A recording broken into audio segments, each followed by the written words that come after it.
Hello and welcome to the Gooner Talk. Back again with you guys for another show and another episode of our Raw Reaction series, specifically the Arsenal News Show. Hope you're doing good.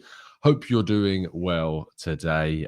Thank you so much for joining me, as always, making this part of your morning routine. Apologies that there was no show yesterday morning. I did end up testing positive. Not great, but thankfully I'm feeling pretty fine, all things considered.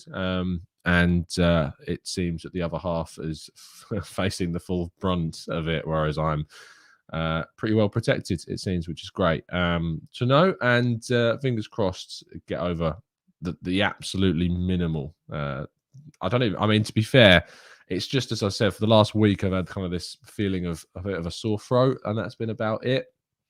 But even that's minimal and less than it was a couple of days ago. But yesterday morning, it was just a case of, I didn't feel all that great. And so probably best to rest the voice. And thankfully, I'm back today. And I'm not on work today, which also means for the game, there will be a show on the full-time whistle over on the channel. So make sure you are tuned in to the Gooner Talk at full-time in the Brentford game, because we'll be covering all of that and more as well. Please, if you haven't done so already, drop a like on the video and subscribe to the channel if you are new. Good morning to Matt in the chat box, Stevie, Tony, Christopher, Harvey, William, Julian. We've got Vinny in here. Speaking of which, we hit, as I'll talk about in a second, the £10,000 target for Cancer Macmillan support. And Vinny spoke yesterday on the preview show, his thanks. So if you want to go and check out what Vinny had to say, do make sure you go and watch the preview show from yesterday. It's at the end of the video. Paul, Richard, Eamon, good morning to all of you guys. Darren, and yes, Storm Eunice affected the UK. I've lost a fence panel, but that seems to be the only damage, thankfully, on my end of things. A lot of people have lost a lot more, which is really sad to hear. But fingers crossed, if you're watching this, you and your family have come through it okay. Darren, Viraj, Manu, Amandeep, good morning to you. Viraj, AFC Ryan, Alpha joining us. It must be Christmas because I finally made an 8 a.m. show. Good morning to everybody in the chat box. Let's jump, though, straight to tell you to subscribe, as always, to the Arsenal Way. Do subscribe, link is in the description. There'll be a match reaction show over there, and you can watch Mikel Arteta's press conference in full on the channel as well, and you'll be able to tune in to this show to find out exactly what he said and get some reactions to that as well. As I mentioned, Vinny, we hit the £10,000 target. Thank you so much. We said that we would support it all the way up until we hit that target, so thank you so much for everyone that has donated. Link is still in the description if you want to go and donate. The link will continue to be in the description for as long as it's up. So make sure that if you haven't donated already, to still go and donate, because you can go past that target. It's something, targets are meant to be broken. So keep going. Thanks, guys, so much for that.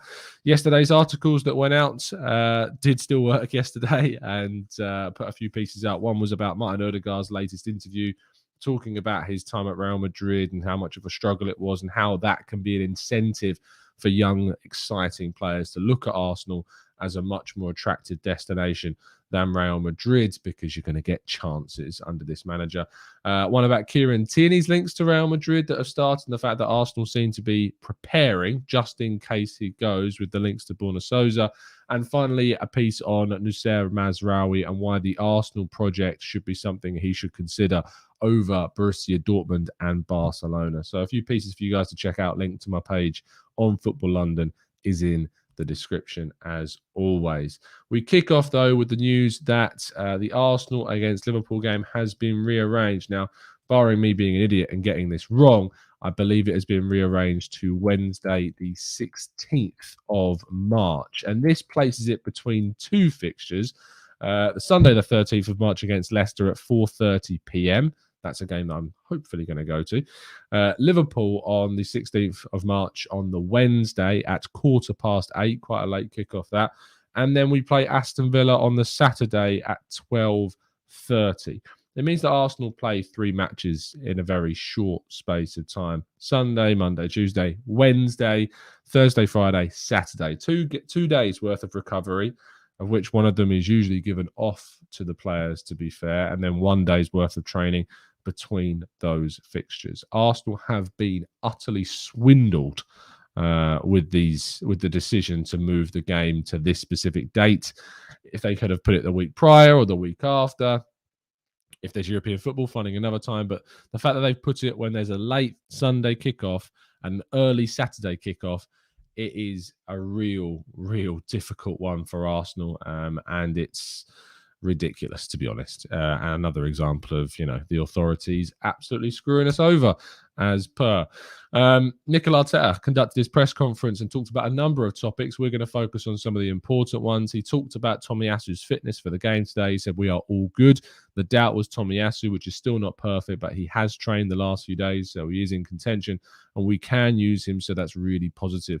Otherwise, we are good. We know that Gabby is out with the red card he received against Wolves, but the rest of the players are okay. So fingers crossed that means that Tierney should be fine, because there was some concerns that Tierney may not be fit because he wasn't spotted in training. That looks fine now. Tierney should be fit and available for the game, which would be good to see him combine with Emile Smith-Rowe. Tomiyasu being back would be great, but I don't want to see him rushed. I don't want to see him pushed back into the team when his fitness is still under question and force another injury, because he's a really important player to the squad. So we need to remember that and make sure that we don't push him over the edge, which we've done to too many players. He's interestingly been speaking about Nicolas Pepe as well, and this came out in the later quotes from last night. Since he's come back from AFCON, I've seen a different Nico. I don't know what it is. Probably he's realised the importance of the end of the season for him. He had a brilliant end of the season last year. He can replicate that. Now, I don't know if it's just me, and the reason why I put Pepe out in the thumbnail headline is because this really signals to me the idea that Pepe will be playing for a move and playing for a possible starting place somewhere else in the summer. When Arteta says, I don't know what it is, probably he's realised the importance of the end of the season for him. I feel I won't be alone in thinking that looks to be like a bit of a, you got to play your way to a move. You got to try and earn a move somewhere where you're going to be starting. Sure, people might say that it's for him to keep his place in the squad and maybe to stop Arsenal from being convinced of selling him or just to beat Bukayo Saka. But I just get the feeling that these comments signal a possible future and near future exit for Nicolas Pepe. But do let us know what you think in the comment section and the live chat box as well. Now, the reason why we're talking about Vlahovic again, even though I know a lot of people don't want us to, is because Lucas Torreira's agent's been saying some really interesting things about the possible deal that didn't take place in January. He said, now Arsenal are a bit angry because they wanted Vlahovic. He said Fiorentina wanted to sell him, but the agent said he had to go to Juventus. Interesting way to phrase that last part of the sentence, although it would have been translated. He also went on to talk about Lucas Torreira himself and about how he's kind of settled in and he's playing his best football at Fiorentina, and the likelihood is that they will want to buy him, basically. So we'll, fingers crossed, wait and see what happens. But I will be very, very open to the idea of seeing Lucas Torreira go and, bring us in some money. But what is really weird about these comments is how open he is about Arsenal being angry. I don't know if this puts to bed the reports from Charles Watts that Arsenal weren't that interested. It is coming from the agent. And if you remember back to when we interviewed Ben Jacobs, Arsenal always wanted to include Lucas Torreira in a possible deal with Fiorentina to sign Vlahovic. So it does add up. And it does make us think that this link to Vlahovic, despite the contradictory reports, there was actually a lot more in it than maybe some people believe there to be, which is quite interesting. Vera says, classic overthinking, Tom. You've been getting rid of Pepe all season. Look, I want Pepe to succeed and prove me wrong, but if we can get better than Pepe, get better than Pepe. I don't think it's overthinking. I think that Arteta is definitely considering moving on Nicolas Pepe in the summer, and it was our understanding that actually Nicolas Pepe was even considering his own options in January. So everything adds up. It's definitely not overthinking at this stage based upon all the reports that have been out there. And finally, to discuss today, Rafael Leao is moving very much closer to signing a new contract with AC Milan. It always seemed like the most likely end to this discussion, despite the links with Arsenal and a number of clubs as well. Still just 22, 23 years of age. And certainly probably their most exciting young forwards in the squad. Really come good in the last season. There was a few questions about him the season prior, whether or not he was really going to kick on from his move from Lille. But this season, very much a player that is integral to AC Milan's future project, and they want to tie him down considering his current deal ends in 2024. So he doesn't look like he's going to move into Arsenal or anywhere for that matter, and will be remaining in the San Siro for the remainder of the next few years or so at least. Let's move on to your questions in the chat box. If you have any questions you'd like to ask, please throw them in and we'll go through as many of them as feasibly possible.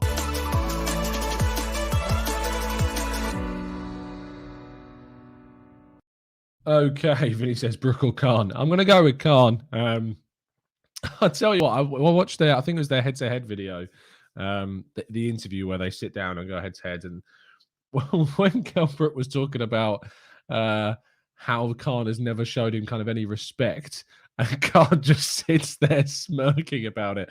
Oh, just the utter hubris of Khan. I probably would see. I don't really know enough about boxing, to be honest, but I'll go with Khan. I feel like I know more about him than Kelbrook, but who knows? Let us know what you want. There might be some controversies that I don't know about that make me like a right idiot wanting Khan, but I don't know enough to know really who to put it on. DMC Harper says Pepe needs game time. We don't need another expensive Deadwood story at our club. I absolutely agree. If we're not going to play him, we should absolutely look to sell him. Let's just move this blind down. There we go. Is Torreira an obligation to buy, Julian? No, it's not. I think there may be some clauses that turn it into that, but as far as I'm aware, it's just an option to buy at this stage for around £12 million.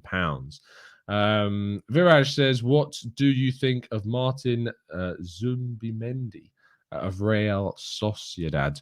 I don't know, because I've not watched any of Real Sociedad this season. As I've kind of said before, ever since starting this new role and writing about Arsenal, my ability to watch other leagues has dipped considerably, so that I'm really just kind of tuning in for the highlights and seeing where things are at right now and speaking and listening to some of the podcasts. But Zubimendi is a defensive midfielder, right-footed. To be honest, the defensive midfielder at Sociedad, I'd be looking to sign Mikel Moreno more than anyone else. But maybe Viraj, you've taken a bit of a liking to him. Corey's Leto says, hi, Tom. I'm confident of a 2-1 win today. Good for you to hear. If you want to see my predictions and that of my members, do check out our preview show from yesterday.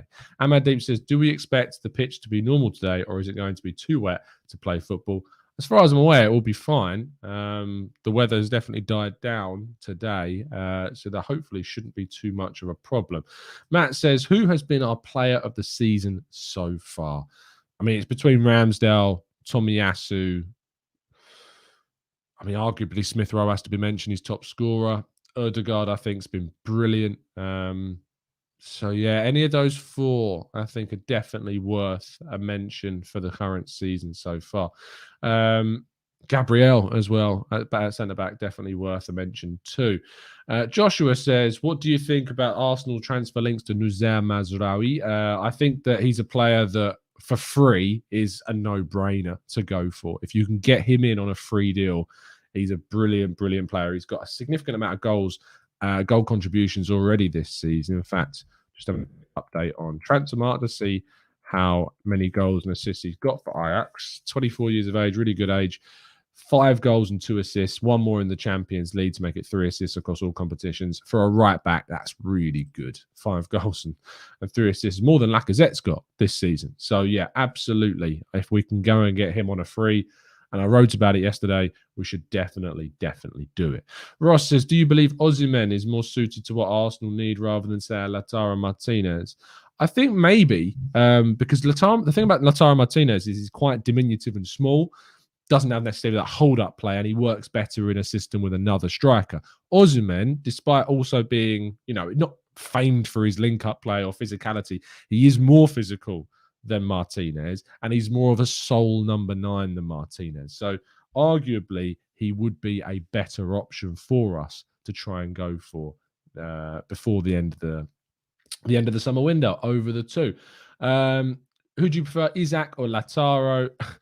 I don't know what it is, but I feel like, again, Lautaro, bringing him up as a player that plays in kind of this double formation. He plays with either Dzeko or previously with Romelu Lukaku. I just don't know whether or not he would suit Arsenal's system, playing as the sole number 9. But who knows? Maybe we need to go for 2 strikers in the summer that can play together. Can you imagine Lautaro Martinez playing next to, say, an Armando Broja? Or, trying to think more of it, even Isaac himself, those 2 playing together could work. But will we really play with a system with 2? So there you go. Xander says, what words or phrases have you muted on Twitter in regards to Arsenal to make the platform more pleasant, and has suggested his own? Honestly, I haven't muted any words on Twitter. None at all, actually. I haven't muted any words on Twitter whatsoever. I just block people on Twitter. It's just much easier. Just you have control, and that's another method of controlling, your own social feeds over what you do and what you don't want to see. But yeah, just block and move on. It's really easy. It's really, really easy. Man City have scored 11 and conceded 0 in the last 3 games, Tom, says Matt G, and play Spurs next. You know what that means? 2-0 Spurs. Fingers crossed that, they absolutely batter them. That's really what we want to see. Vero says, have you checked out Sasa Kalajic? Very interesting player, tall, right age profile, and decent link-up play and finishing. I know him from watching Austria, and am I right in saying that he was at Stuttgart? Is he still with them? Kalajic. Let's see. Let's have an update on how he's doing this season. It is Stuttgart. Scrolling down, 1 goal, 5 games. Has he been injured? I can only imagine he must have been. Yeah, he had a shoulder injury for the first half of the season. It's only just come back into the Stuttgart team. And to be honest, that's probably one of the big reasons why Stuttgart have been struggling a little bit this year. And obviously last season they did pretty well in the first season back in the Bundesliga. Now they're second from bottom in the Bundesliga. Kalajic coming back will be huge for them. So, and do I really want Stuttgart to go down? I know people talk about that, thinking that it'll impact Mavropanos. Maybe it will. The obligation does become an option if Stuttgart do go down, but it's such a low figure of like £2.5 million, if that. I think it might even be £2 million. I doubt that will stop Stuttgart from buying Mavropanos at all. But the fact that they're second bottom in the table, that's a concern. But Kalajic returning will certainly improve them. Getting a phone call. Sorry about that. Let's scroll back onto this and go to... Oh, there's a lot of questions, to be fair, that I'm missing. Mo says, when is Pepe's deal up? 2023? No, 4. I'm sure it's 4. I think he signed in 2019, did he not? So I think he's on a 5-year contract. 2024, yeah. It ends in 2024. Is he going to be a swap deal for David at Lille? Maybe we can kind of sort out a swap deal with Lille for David, and they would take him back. Would they take him back? That's the question. Gimbatul says, hi, Tom. Do you think the wage structure will stay low until we return to consistent top 4? I think it will increase a bit this summer as we try and look to bring in some really good players. If we miss out on Champions League this season, they won't be able to do as much as they've wanted to. But they've wanted to cut it down. They've been playing with a Champions League wage on even a Europa League out of European kind of performance is what we've seen so far. So they always needed to cut it, but we also needed to get out the players that are on a significant wage that was not contributing enough to the team. Omar says, selling players, not what Arsenal are good at. It makes me so curious why we sell our 22-year-olds for 9 million like Guendouzi and trying to, but other similar players for 40 million. P.S. I still like Guendouzi. Omar, the thing about Guendouzi is that, look, it became a situation where his price was always going to be never reflective of the player's quality. He's worth maybe more than 9 million quid, but the problem is that any club coming in for him could have negotiated a really good deal. If you think about it, the season that we loaned him to Hertha Berlin, no one was coming in to buy him. No one was coming in to buy him last summer. Marseille came in to get him on loan. Like, the interest in him had dropped significantly. His attitude and his behaviour behind the scenes had actually put teams off by that stage, and Marseille were the only team that are really willing to come in on loan for him.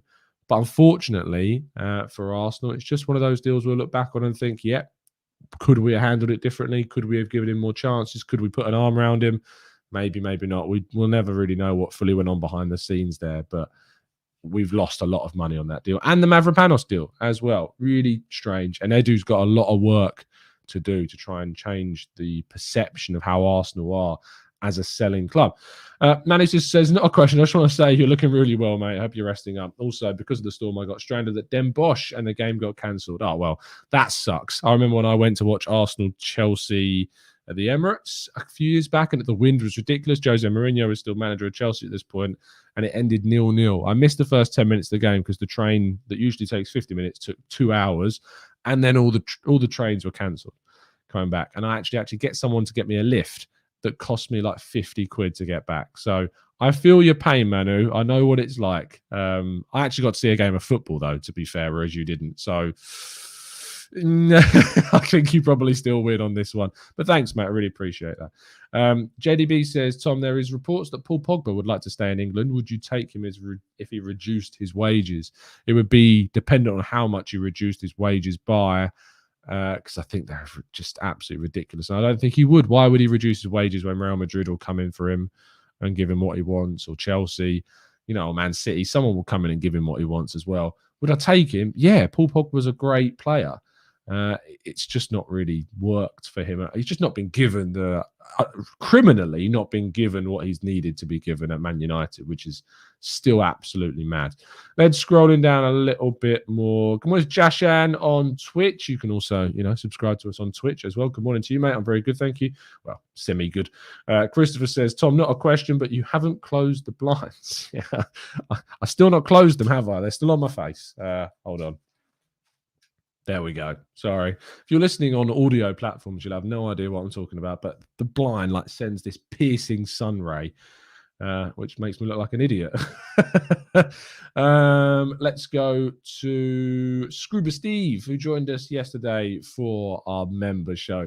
Amari Hutchinson is rumoured to be on the bench today. Would you rather bring him on for Pepe if we were struggling? No, I'd rather see Pepe come off the bench than Hutchinson. I think Pepe would give us more than a very young Hutch. I'd rather Hutchinson be given a chance over Nketiah, though. That is for sure. Would you take Kessié? I think you mean Snake Eyes. I would be interested in taking Kessié from AC Milan on a free. His contract is up in the summer. Yeah, absolutely. I think he's a quality midfielder, and if you can get him, absolutely go and do it. For the quality that you can get for no transfer fee, go and do it. The issue with that would be the wages that he's going to be after, and I think that's the situation, is AC Milan just cannot offer him what other clubs are going to be able to offer him. Joshua says, do you think Arsenal are confident enough to sign Saka to a new contract? I'm sick of seeing Klopp flirting with our players. Yeah, I am very confident that Saka will sign a new contract with the club. It's given us no indication that he wants to go, and Arsenal on an upward trajectory, which should convince him even more so to sell. To stay, sorry. Adam says, Tom, do you know anyone who does data analysis? I would be curious to compare the number of fouls made by players already on a yellow card and how many resulted in a second booking. You can find this information out at certain places. Do I know anyone? Off the top of my head, I'm not sure I know anyone who work in the right circles to be able to find out that specific info, but it's a good question. Opta and Squawker would be the two places. Wisecout doesn't really give you that info, so I'm out the know on that one. But there's people worth asking who work for Squawker or Opta that might be able to give you any information on that. Any news on Hutchinson's contract? Have we even opened talks? There's been no updates on Hutchinson's contract situation. It's not good as far as I'm aware. He's running down very, very close to the end of his deal. I'm just trying to check now if there's any update on the website. Current deal expires in... Come on, internet, don't let me down now. This is not the time. It says it doesn't even have a date, but the last I heard is that it runs out at the end of this season, which is not great because his last extension was in 2020. It could be next year because what usually happens is they sign those 3-year contracts when they're a youth. But I had a feeling that it finished this year. His agent is, as far as I'm aware, also Kia Jarabchin. So there's also that you have to consider too. But they want to sign him up to a new deal, to the best of my understanding. But I don't know 100% when it runs out. It's either this season or next. But they do need to sign him up to a new contract. That is for sure. Brooke Norton-Cuffy is young, but good physically. Could be a future right back. He is indeed. On loan at Lincoln right now, Brooke Norton-Cuffy. Haven't done an update on him yet. Hasn't got a goal or assist, but has played 5 games so far. Is he starting? He was starting. To be fair, he started in the cup competitions in the EFL Trophy for us. But for Lincoln, just scrolling up into League One, he's not been in the last 2 games. Not sure why. He did start the game on the 12th of February against Wickham in a 1-1 draw at right back. Came off the bench in the previous 4 games. Didn't really offer anything, to be fair. It's interesting because Lincoln have got Cohen Bramall playing left back. You probably remember that name from when he signed for Arsenal and then left for very little as well. But yeah, Cohen Bramall and Norton-Cuffy are the 2 fullbacks, or were rather, against Wickham. But he's not played in the last 2 games unless the information's just not been given as of yet. So there you go. Still waiting to see. Billy says, who are the 5 new names you want to see in the squad next season, Tom? That can be a combination of Halo products and signings. 5 players that you want to see in the squad next season that can be a combination. Okay, good question. Obviously, striker, I've always wanted Patrick Schick and Jonathan David as my pairing of the 2 strikers I'd like us to go for. Central midfield, Yuri Tielemans, again, really ranks up for me as one of the best options we can get. I don't really buy too much into the criticisms of this season, considering how unsettled he is. So, yeah, David, Schick, and Tielemans. Mazraoui on a free, I think, is a really good one. Do I get to cheat and say that's a 6th name? Because he's free, so we're not going to have to sign him. In regards to youth players, again, you're looking at Patino getting more minutes. That's what you want to see. Following Balogun, of course, although do you count him as a lone player, as a youth player anymore? I'm not sure that you do. So Patino, Alabiosu, arguably as well. I really like what he's done at right wing back for the youth sides. And Salah-Ad-Din is another obvious one. But there are a few players. Amari Hutchinson, if he stays. Kido Taylor-Hart. There's loads. I could give you more than 5, Billy Boy. And I think I've probably cheated at this stage. But there's some names for you. Where are we at? A couple of questions, and then we'll go. Thoughts on Buendia this season? Did we dodge a bullet, says Vinny? It's really hard to know whether or not you did, because the difference is with players like that is you don't know how they would have done if they were in the Arsenal team. It looks like you go, 30, 40 million pounds of Buendia. Did we really miss out on too much? I'm not sure that we did. If he was in the Arsenal team, though, I'm not sure whether or not he would have had the same struggles that he's had at Aston Villa. It's impossible to say. It's like Martin Odegaard, who I think has been great this season. Would he have struggled at Aston Villa the same as Emi Buendia has? That's for me is the biggest issue. That for me is the biggest problem that I've got with the discussion around did we dodge the bullet with certain players? But you're never going to know. But Odegaard, I think, is certainly a player that I was more than happy to see us bring in. And he's proven that to be the case so far this season. Perez says, what do you think about Arkadouche or Arkadouche? Arkadouche. I like the name Arkadouche. That sounds great. Milik, he is scoring for fun right now, and clearly the coach doesn't like him. OM might want to sell him in the summer. No, not for me. I think Milik's time has probably passed. He's had his opportunities, Ajax and Napoli and now Marseille. I think this is the right level for him, to be honest. I would be looking to bring in a much higher caliber of striker, the Jonathan Davids of this world. I find it mad, CD, that you put a thumbs down to Jonathan David. That's crazy. You've not watched enough of him if you're putting your thumbs down towards Jonathan David. Agmal says, youth players that you think would be good out on loan next season. I think Patino is not considered a loan option. As far as I'm aware, Patino is not being looked at as a player that they want to send out on loan. Patino is being looked at very much as someone who will get the same kind of treatment as Saka and Smith Rowe. Or say Smith Rowe. He obviously went out on loan a couple of times, but it was a loan to RB Leipzig where he barely played, and it was 6 months on loan at Huddersfield. But Saka definitely is a better example, and Nketiah didn't really play on his loan at Leeds. But I think Patino is being looked at very much more as towards the Saka kind of end of the spectrum of youth players. So I don't think he'll go on loan. Players that I do think need to go on loan, Salah-Ad-Din is a really good option for that. I would loan back out players like Alabiosu, Norton-Cuffy, Omar Rekic, I think, is a good one that could go out on loan because we'll be very well stocked. At centre-back, you would think next season with Saliba coming back in and maybe even a signing if we do sell Rob Holding. So that's pretty much what I'm looking at. Deep 11 says we won't get two top tier strikers. We would get like a David and a Belotti. I don't know. I don't know if it's possible that we could go and get two. There's nothing to say that we can't, especially if we had the money available. So I wouldn't rule it out. I didn't ignore you. I just answered your question. What are you on about? Joshua says, how are loan players doing right now? In terms of all of the loan players, I mean, we can do a quick roundup if you like. Teams, let's go down to loan players. Runnison got injured, but has been playing in Belgium a little bit. Bellerin doing really, really well for Real Betis. Saliba, probably the best of the bunch, has been Marseille's best player, arguably this season, alongside Dimitri Payet. And Guendouzi as well, ironically, who, will be leaving but has done fantastically at Marseille. Torreira, they love him in Fiorentina, and it's expected that he'll stay. Mavropanos also doing really well this season at Stuttgart. Pablo Mari has apparently hit the ground running at Udinese. Really impressed on his first performance for them. Maitland-Niles as well has done a job so far for Roma.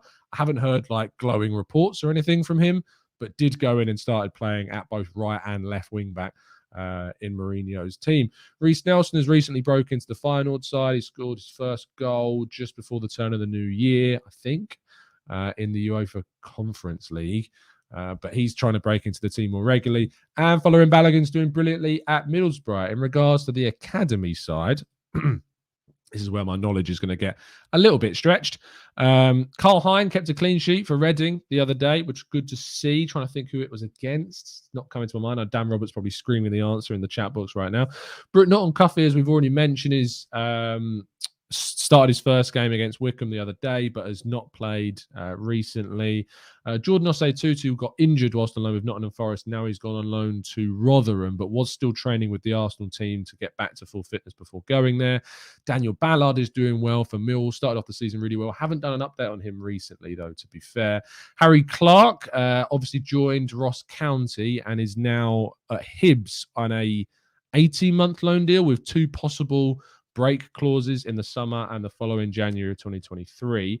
He did really, really well at Ross County. That's why they wanted to send him to an even better club. Matt Smith, not heard too much about what he's doing at Doncaster, to be fair. I've not heard loads from that loan deal. Tyrese John-Jules struggled with Blackpool. I don't think he even scored with Blackpool, but now he's on loan in League One with Sheffield Wednesday. He actually replaced Theo Corbeanu, who was the guy who was on loan from Wolves, Canadian international. Ryan Alabiosu has joined Crewe. He played against Gilles. My dad was at that game and said that he offered quite a lot going forwards, but defensively, not loads. But he was very busy, is what he was described as. Tim McInerney's gone to Dundee United, but I've heard absolutely nothing about what he's done since he's going there. Jordan McAnuff has gone to Ireland, I want to say again. Heard nothing about that. And Nikolai Moller has gone to Den Bosch, where our resident Belgium and Eredivisie correspondent Manu in the chat box went to go watch Den Bosch play and then has been stranded as the game was called off. So sorry, Manu, but could have been a chance to get an update. And fingers crossed we can get some updates from him throughout the season. So there you go. Actually, your loan update of all the players, as far as I'm aware. And Ballard is apparently injured, says Christopher. And that's why he's not playing. But there's some insight into what's going on. And Manu says Runnison is doing really, really well in the Belgian Pro League. So there's your update on all the loan players and probably a way to finish today's show. Thank you so much, guys, for tuning in as always. I'll be back on the final whistle of today's game against Brentford. So do come and join the chat box straight on the final whistle for today's show. It's not often we get to do these raw reactions straight after the games because I usually have to work, but I'm not working today.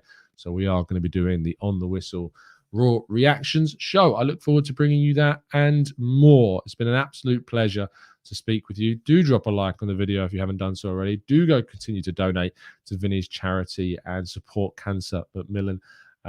Support. It's a fantastic cause, so please do. And we helped them reach to the 10k target. It was great to hear that over £1,000 have been raised by members of the TGT community. Awesome stuff. Thank you so much. See you after the game. Have a great day. And as always, up the Arsenal. Come on, you Gunners. Let's get 3 points.